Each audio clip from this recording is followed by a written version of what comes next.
Hello and welcome to another video from Be Do Learn Have Live. And this is Wendy and I'm Dave, and last time we ended up talking about the JAR system from the MMI, or the Millionaire Mind Intensive course that we were on, which is sort of the start point for me really being shook up and get my thoughts in a different place and my attitudes and everything else. And so at that point I didn't think I was actually in a bad place, but anyway I got shook up, and one of the things I was talking about was the jars. So over here we do actually have the jars. You don't have to use physical jars, and these jars are pretty empty looking. Basically the thing here is the jars started off being physical jars because they want to be something that stuck from the eyeballs in the mind and, you know, all those kind of things. Although with our bank accounts now, I've actually got these set up as electronic bank accounts, which seem to be a great way for transferring money in and out. They don't cost any money, and that's awesome. And well, I might as well promote CIBC. But anyway, so there's 6 jars, and there are rules for this. So this one here is hopefully that's not going to be backwards, but it's an LTSS, so long-term savings for spending account. And what you do is you stick 10% of your money in. So the idea is you take 100% of any money that you bring in. So if I was given $100, I would put $10 in this account. And the point behind the long-term savings for spending account is this will change over time, but the idea is this could be the holiday. I'm going to go to the UK, or I'm going to go to the Caribbean, or I'm going to go to Iceland or somewhere special. And I save up the money until this builds up enough money in this jar to physically buy me a ticket and get over there and cover all my costs while I'm on holiday. And that's what it's for. This could also be, you know, because again, you can start off from any point with this, whether you're earning like $1 million a year, or if you're earning like, you know, $1 a day or something, right? The idea is you can still break things up into these percentages. So this could be for small stuff. This could be, okay, so if I'm on a lower income, my savings for spending could be, you know what, maybe I need a new notepad or book or something to write in. I mean, that's probably getting a little extreme. What else could be nice? Maybe a nice new pillow or something like that, right? Currently we're actually saving up for a new mattress on our bed. That's what's on our LTSS jar. That's not what's on this one. I didn't know that. Okay, so the next one is the financial freedom account. Okay, so this is a very, very special jar, the FFA, the financial freedom account jar. The idea with this is you put 10% of your money in, so out of $100, I'm putting $10 in this jar. This money, we spend never. We never spend this money. Now, it's not a good idea to just keep the money building up in your jar here. The idea for the FFA jar is this is your financial freedom account, and it is money that is going for you to invest in something. So this could be that I'm going to put it in, for us, a GIC. It could be a high interest savings account. It could be to buy stocks, bonds. This could be that if you're into real estate, that maybe the money you build up in here actually goes towards something to do with your real estate portfolio, whether this in fact actually covers legal costs to do with that, or whether it's actually going towards buying a property, or maybe even buying something to fix up, maintain, or renovate one of those properties, something like that, right? As soon as you build up enough money for something in here to go towards investments. But the idea is any money that comes out of here into investments is only to bring back more money here. It's not to actually spend on anything that you might want, right? So you're never to spend this, you're only to invest this money. Okay, I'll do this one. So this one is the necessity jar, and this one is 55% of your income. If it was $100, your regular income, this would obviously be $55. And this is to cover groceries, gas, and mortgage, and just the necessities that we have day to day. Basically, it's to cover all of that sort of thing. Anything to add to that one? No, but I can see why Wendy grabbed that one. The largest amount. Oh. But anyway, that's right, we have got education next. Okay, so education. This one I now love. When I first started going on this, education was not the big thing on my mind. Like I said, generally I figured, oh hey, I'm done with school, not spending any more on education. What's that got to do with anything? Pooh. There you go, back here, right? Now education is the money as you build this up.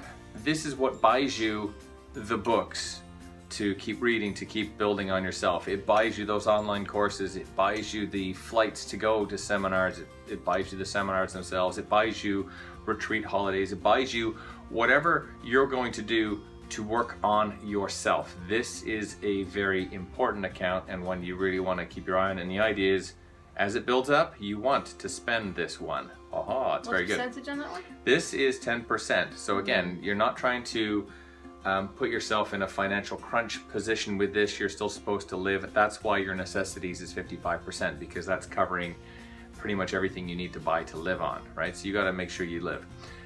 So 10% goes in here. Awesome. All right, $10 out of 100. Very worthwhile account, because that's sort of like your FFA, but you're investing in yourself. All right. You want to talk about this one? No, the fun one? No? Okay. All right, so this is the play jar. Hopefully you can sort of see that. This one's also 10%. And the concept of this jar is, this is the money to go out and have a good time on. I should probably give a little bit more of a story on that. So this is 10%, so $10 out of every 100 that goes in here. The idea is whatever you can build up in a month, or potentially, you can put your timeline, but 3 months would be absolute max that you build up your money in here. So the idea is, like, once a month you build up your money and you blow it.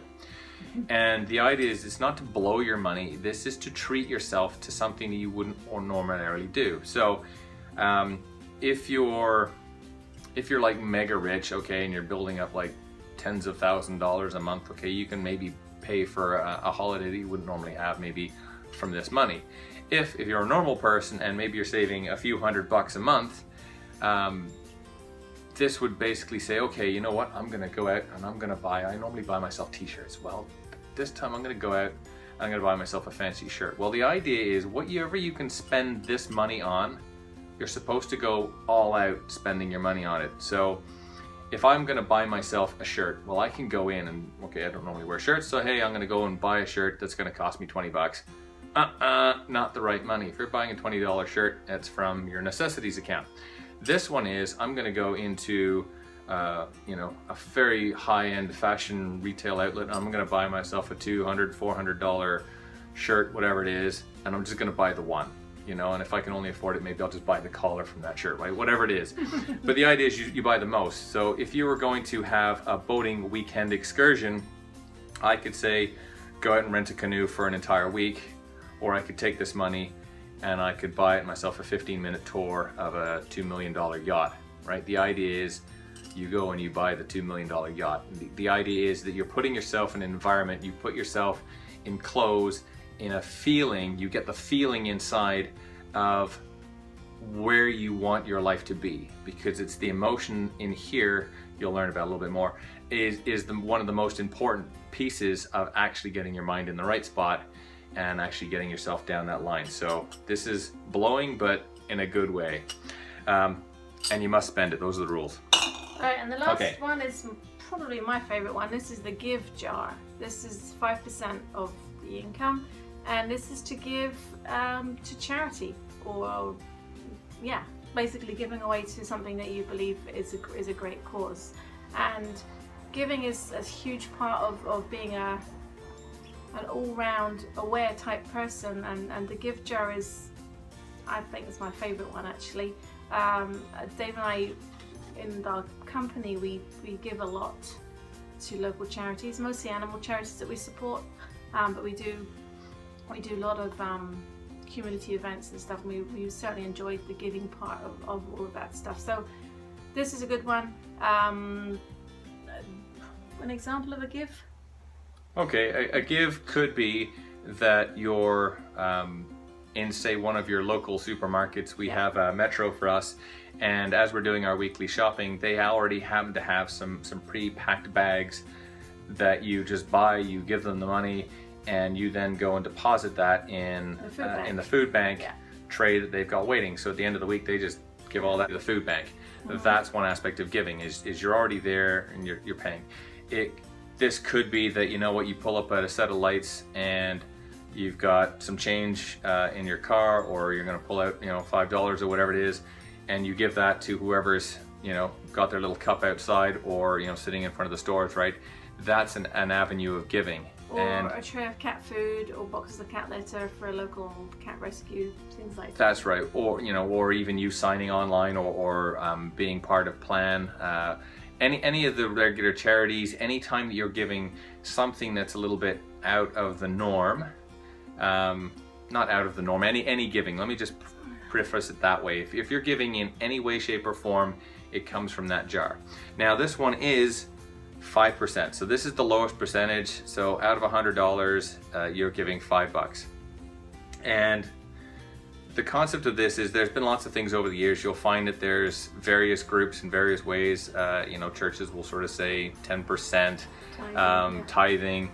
There's, you know, there's other ones that say give 15, 20% or whatever.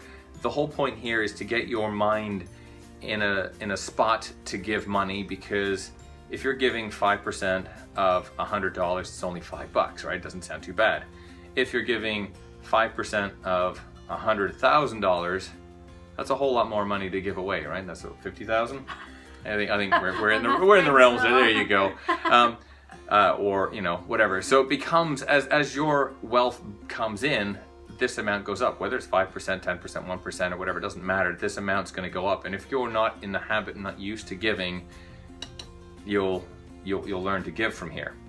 Now with all these jars, we're going to wrap this up real quick, but with all these jars, the rules are you want to set it up and stick to it. But it is flexible. There is a lot of flexibility around these. So these are the advisable percentages to allow yourself to live and get on to a whole avenue of wealth creation and mindset. But you can up and down the percentages to sort of fit in with your lifestyle and where you're at. So the give could be 1%, the give could be 20%, the LTSS could be 20%, could be give, your play could be 1%. You can change these around to sort in your life. One of the other ways to start on this is to say, okay, I'm going to take whatever I get in and divide that in half, and then put 50% of that or whatever in the jar system. So to get yourself on board, if you were getting paid $100, or say for every $100 you pull in, you're going to take $50 and just put it straight in your main bank account. The other $50 you're then going to divvy up into the jar system. So what it means is, out of that $50, you're going to have $5 is going to go to your FFA, $5 is going to go to your LTSS, $5 is going to your play, $250 is going to go to your give jar, and then the rest of it's going to go back to your necessities. I hope they didn't miss one. I don't think so. Education. Sorry, you're gonna have $5 go to education. That's an important one. Anyway, so that's sort of how you split that up, and that just helps you start with anything. Because again, it's whatever amount you've got. You try and use the system here in the best way you can to get yourself on board with it, and that's going to make a huge difference in your life, because you need to start this habit soon. And I think that's pretty much it. Was there any other? No, not for this video. For the next one. Nope. All right. So we've gone a little bit long on this one.